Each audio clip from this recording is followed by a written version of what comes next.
Okay, now that we have drawn both of our dovetail parts, we can assemble them together. So after you've drawn your second part, save it. Then we go to File, New, and this time we're going to choose Assembly. Now, assembly changes all of the tools for us, gets us to the point where we can put things together that we've drawn. So you can do individual components of a complex part, and you can place the parts. Click on Place here, and then go find the parts that you've drawn. Let's see if I can find mine real quick. I'm going to push pause and come back. Okay, I've located a couple of my dovetail parts. So I'm going to pull in the one that is going to be stationary first. So I'm going to pull in the back side that I just finished drawing dovetail to. When I set that, it's not going to be able to be moved. Everything else that I pull in will be able to be moved around it, but that one will be anchored. So then I want to pull in my second dovetail, and there is the other dovetail piece. I can right click and click Done. Scroll out a little bit. Okay. So in this, you want to first get your components, all the pieces that you're going to assemble together. And the second thing you want to do is you want to put constraints on them, and you want to be able to rotate the component so they'll line up together. It'll make it easier on you. So if you click on Rotate, you click on your component, it'll give you this thing.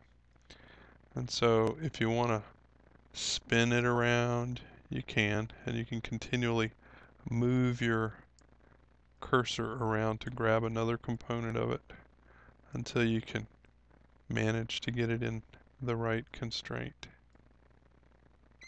or the right direction.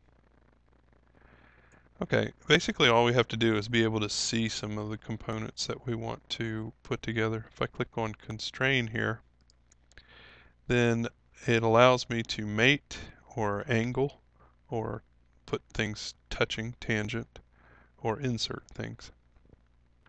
So I want to be able to make these parts right here, this part and this part, connect together.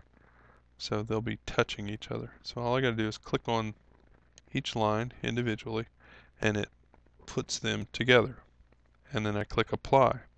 After I click Apply, this thing is still moving, but those two locations are locked in place. So if I do several of these things, then I'm assured that these surfaces will not move. So after I've applied one, I can apply a second one. So I need to go to, let me just cancel this.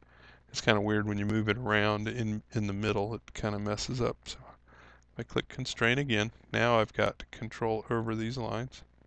Click those two lines and they'll lock in place. I click Apply there and cancel. Now I'm not able to move any of those pieces. So that's how you assemble two parts together using the assembly product. What you're going to want to do before exiting is you're going to want to save it. But before you save it, you want to zoom in on these sections and make sure that you got your sizes perfectly matched together. If there's any spaces in here, then what you can do is you can go back to the drawing of whichever part needs to be changed, and you can edit by going into here. You can see the different parts. So if my mate was wrong, I could go into that mate and I could right click on it and I could delete the mate and try it again. So I could back up in time.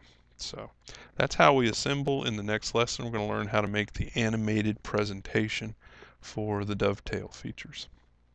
Good luck.